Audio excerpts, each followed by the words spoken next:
উপেক্ষা করে কক্সবাজার কুয়াকাটায় নেমেছে পর্যটকের ঢল। 4 দিনের ছুটিতে কয়েকশো কোটি টাকার বাণিজ্যের আশা করছেন খাত সংশ্লিষ্টরা। এ নিয়ে বিস্তারিত জানাতে কক্সবাজার সমুদ্র সৈকত থেকে যুক্ত আছেন মন্তোষ বেদজ্ঞ ও কুয়াকাটা থেকে যুক্ত আছেন জসিম পারভেজ। প্রথমে চলে যাব কক্সবাজারের মন্তোষের কাছে। মন্তোষ, আপনি জানাবেন বৈরী আবহাওয়ায় কক্সবাজারে পর্যটকের সমাগম কেমন দেখছেন, আর নিরাপত্তায় কি ব্যবস্থা নেওয়া হয়েছে? সকাল থেকে একটি বর্ষণমুখর সকাল আসলে এখানে পর্যটকরা উপভোগ করছেন। আমরা দেখছি যে বৈরী আবহাওয়ার মধ্যেও প্রচুর পর্যটক সৈকতে রয়েছেন। আমরা এই মুহূর্তে আছি সুগন্ধা পয়েন্টে।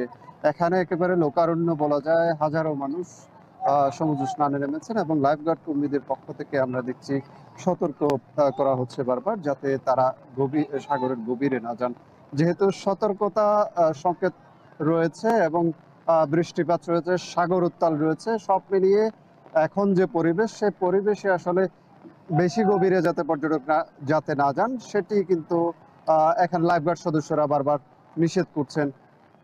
এবং এখানে যেহেতু একটু পরেই অর্থাৎ সুগন্ধা পয়েন্টের আধা কিলোমিটার দূরেই কিন্তু লাবণী পয়েন্টে হচ্ছে দেশের সবচেয়ে বড় প্রতিমা বিসর্জন অনুষ্ঠান শুরু হবে এবং এই বিসর্জন অনুষ্ঠানকে কেন্দ্র করে সেই জায়গাটি কিন্তু পর্যটকদের তুলে দেওয়া হয়েছে সেই জায়গাটি থেকে। সেখানে রয়েছেন সেনাবাহিনী সদস্যরা রয়েছেন এবং সেখানে নৌবাহিনীর একটি ডুবুরি স্কোয়াডও কিন্তু আজকে রয়েছে।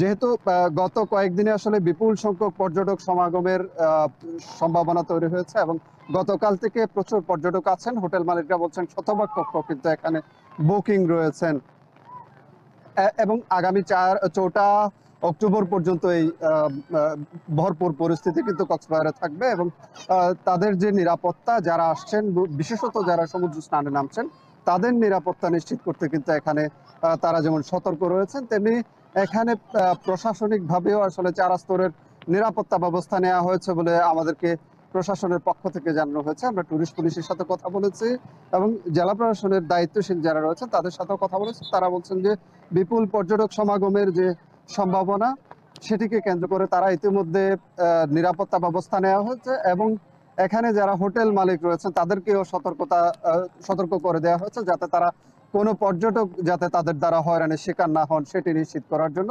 তাদেরকে সতর্কতামূলক বার্তা দেওয়া হয়েছে। এই ছিল কক্সবাজার থেকে সবশেষ।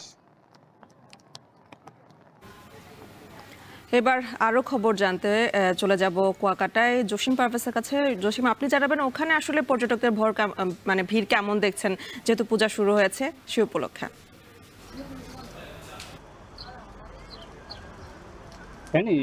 সমুদ্র এখন উত্তাল রয়েছে, বঙ্গোপসাগরে গভীর নিম্নচাপ সৃষ্টি হয়েছে, সে কারণেই কিন্তু পূবালি বাতাস বয়ে যাচ্ছে, তার মানে ঝড়ো হাওয়া বয়ে যাচ্ছে।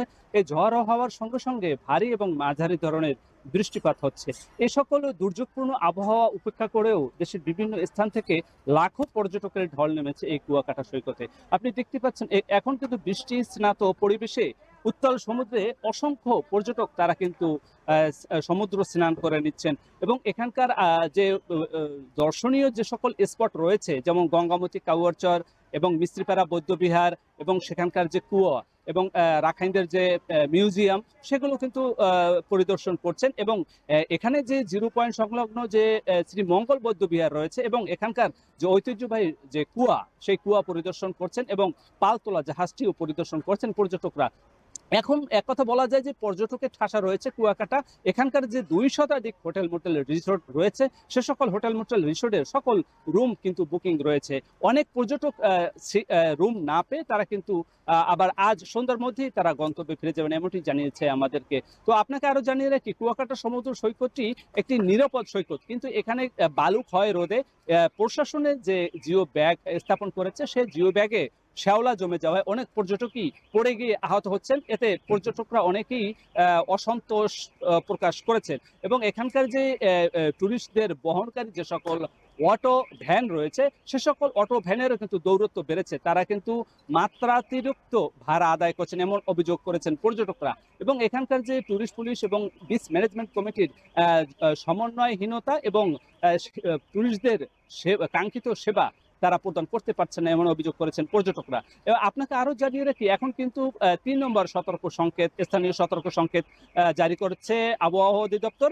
এখন সাগর উত্তাল হয়ে উঠেছে, জোয়ার শুরু হয়েছে, সাগরের ঢেউ আরো ক্ষিপ্র ঢেউ আছড়ে পড়ছে সৈকতে।